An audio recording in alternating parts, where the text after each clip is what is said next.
Three,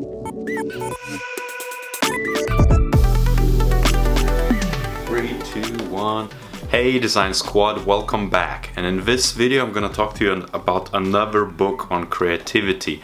And I think it's an essential book for designers like you and myself, because it's basically what I keep on rereading every single year or so, and it's called Steal Like an Artist by Austin Kleon. It's one of the books I already mentioned on my Instagram and Twitter about all the snippets which you can find inside, because it's written like a comic books would be, and it's really interestingly illustrated as well, and it has that sort of like a rough feel to it.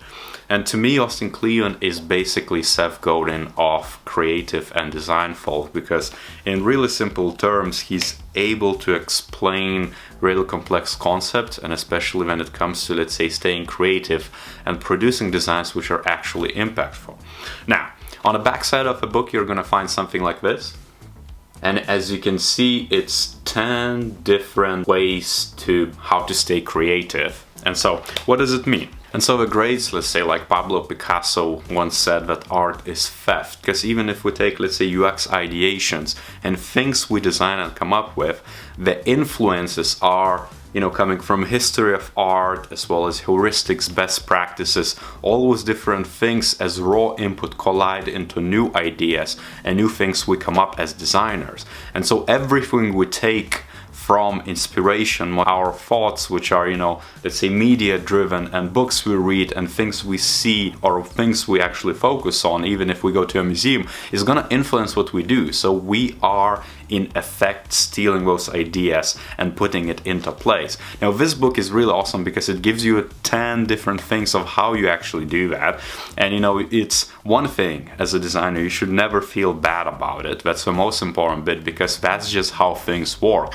And if you think that you're not stealing or not borrowing ideas from other influences, you're gonna realize soon enough that that's just how things work, and how, let's say, services like Dribbble evolve, and why, let's say, portfolios and public type of, vanity-driven expositions of actual art and, work and UI, and why Mueslis and all those services do so well, because it gives inspiration for other designers like us actually design things which are relevant. I tell all my juniors and peer designers that, hey, if you want to do great design work, embrace the inspiration. Just, before you proceed with anything, create mood boards, go on Dribbble, explore, take different snippets out of that, implement it, put in one place, and then literally copy. If you need to copy, there is no IP in, let's say, how the button is shaped. The IP, the intellectual property, is really what the button does and what it impacts, what sort of data it integrates, what sort of needed answers. However, the actual art of the things, the UI design, you can never patent that. It's only the interaction bits which you could patent, and so it just makes sense to reuse it. And if our users are exposed to the same patterns, they're more likely to learn how to use it instantly instead of struggling with it. And so I always encourage to do so. Now, if we go back to the book, don't wait until you know who you are to get started. And that's the second point. And it's really important because we all have imposter syndromes. And we all think that it might not be good enough, especially when we see all the different designs done when, we're young and we're still getting established as a pros. And we think that, oh, I could never do this, or like I still need time to learn how to do that, because you need to get started somewhere. And experimental nature of how to get started is usually what it requires to get there. Write the book you want to read.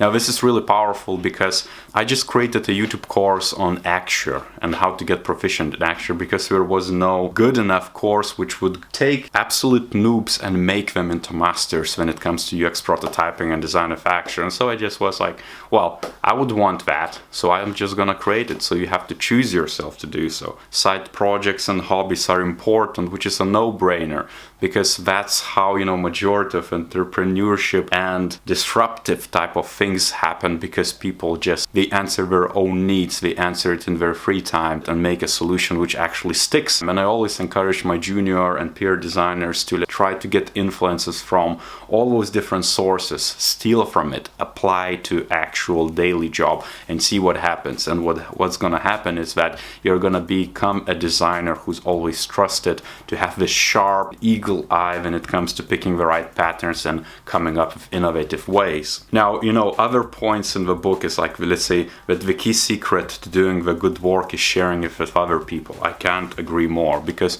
if you think about the influences out there, and you know, all those inspirational bits and dribbles and Behances and all the other portfolios even of the skilled craftsmen, why it's so good, it's because they shared it publicly, they got opinions, they got feedback, they actually gave back to the community. And so I always tell, share your work to anyone. It doesn't matter how rough it is.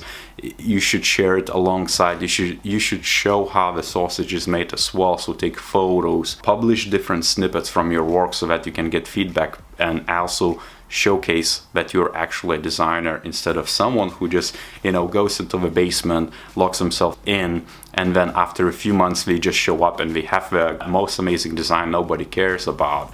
Because that's just not how the things work. You have to iterate, you have to share, you have to socialize, you have to work with others in one way or another, and sharing is the best way to do so. And then last bit is about creativity being subtraction. There are many more points in this book which are golden nuggets, and I would recommend you to pick it up, because it's almost like one of those books which you would want to keep on your shelf for years to come, especially if you are a creative person.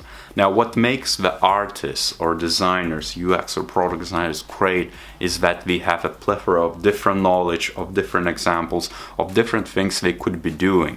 They almost have like a never-ending inspiration board, which is always fed in with different influences, movies you watch, art you are exposed to, messages, the politics and social media, and everything in between is combined, which influences you as a designer. And so if you subtract the bits which are not necessary, and you can link different patterns together into the new innovative ways, you can then come up with ways which are actually pushes the boundaries and make you innovator in your own field. And that's really important, because as if you remember from a previous video, the technique to producing great ideas, you always go through those same steps of acquiring raw information, distilling it, sleeping on it, and then coming up with something which is better for that specific context, for that specific industry. So you must subtract, you must distill, you must recognize which bits are actually relevant, which would push the boundaries just a little bit, because all you need to do is just nudge the boundaries a little bit in order to innovate.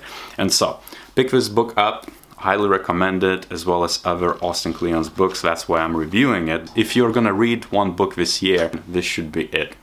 So I hope you liked this video.